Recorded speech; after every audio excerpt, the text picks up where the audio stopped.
Digitalprincxss has released another statement on her Twitter, so I wanted to make a video covering it, a sort of a follow-up video to my other video that was about her previous statement. She posted this on her Twitter, so thankfully no one had to pay for this. I do want to say I'm sorry because I plan on having this video out a lot sooner, and I know that I haven't posted in 2 weeks, and I feel kind of bad about it, but I've been trying to figure out a system that works really well for me. So even though these videos may seem a little simple, I'm still kind of new to the whole YouTube thing and making all these videos, so I'm kind of just trying to figure out a way to make the video making process not seem like such a daunting task. That way I can be more consistent. Anyways, enough of that, let's get into the statement. The statement starts with her saying, "To my friends, supporters, and people who are interested in my life outside of social media, first and foremost, I want to thank everyone who has been so kind and supporting of me. You and everyone else who follows me online are the reason I can say that I have the platform I have today. I can never thank you enough." Okay, so not a bad way to start it, but let's see if she has the same mindset that she did in her last statement.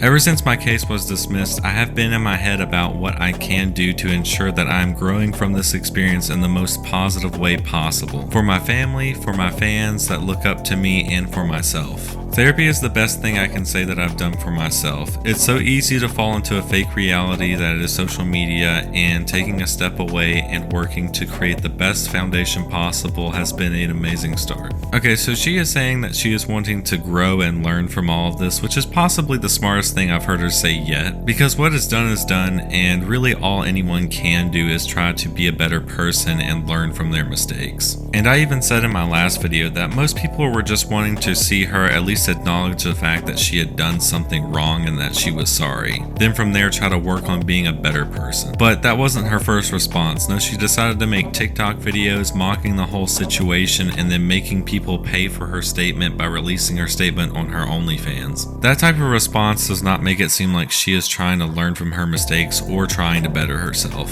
Then she says that she went to therapy, which is a good thing. We should all take care of our mental health. It is very important, but I'm hoping that she's not trying to use it as an excuse. As a full-time influencer and sex worker, creating a safe space for my child is a must. I'm so happy I can provide for my son in a way many young parents can't, and I don't want it to come at a cost. I don't have a problem with what she is doing. If she wants to do that kind of work, then go ahead, but she is acknowledging the fact that she can provide for her child, which is something many other people have pointed out, that she should have been able to afford a babysitter for her son.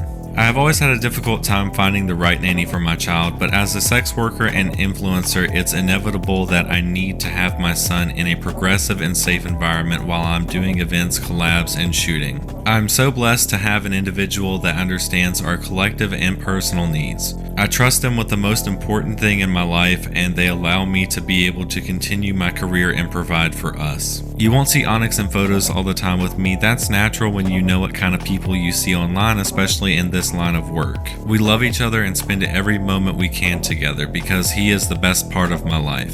Alright, well now this got really confusing. So she is saying that she has had a difficult time finding a nanny that she trusts to be around her son, which makes sense and sounds very responsible as a parent, but then she says that she has had someone who does watch her son who she trusts, and I find that very confusing. I'm not sure if she's trying to say that she has just recently found somebody, but the way she talks about it, it's like she's had this person for quite a while. I feel like if it was that she had just recently found someone that she trusts to watch her son, I feel like she would have made that very clear in the statement, but she doesn't really say that it was recently that she found this person.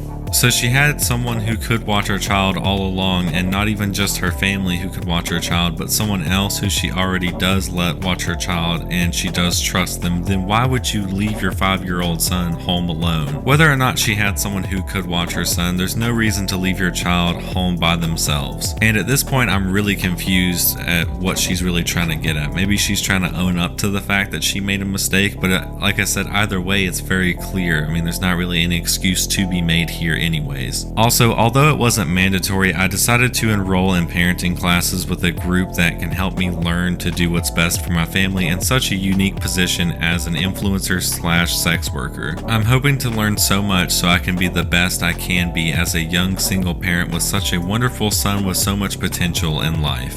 I have had custody of Onyx his whole life, including the last few months, and it's important that I am learning and progressing as a single parent to not only fill both roles but to do it in the best, most educated way possible. I am taking it day by day, and I'm already so happy with the moves we've made. Thank you guys so much for your support, and I love you all. Remember, you are not obligated to be the same person you were yesterday. If this post was her first response, it would have been good, but how is anyone supposed to feel that you actually care after mocking the whole situation and then making people pay to hear your statement? This statement right here should have been her very first response and her very first statement, but now it's all confusing, and it seems that she was saying that she already had someone who could watch her child, and that makes it even worse. I'm glad that she's decided to start taking parenting classes, because no one starts out knowing how to be a parent, and there's no right way to be a parent. No one is perfect. But come on, you purposely left your child. It's not like you were faced with a situation that you didn't know how to handle. This was you being irresponsible and choosing to not put your child's safety first. This is something that any parent should know is not okay. Not even just parent, just any person would know that it's not okay to leave your 5-year-old child at home alone by themselves. I personally don't see this as being a genuine statement, not after everything she has already done. She has already had an opportunity to give a genuine apology, and that time has already passed. As always, leave a comment, let me know what you think about all of this, and I will see you in the next one.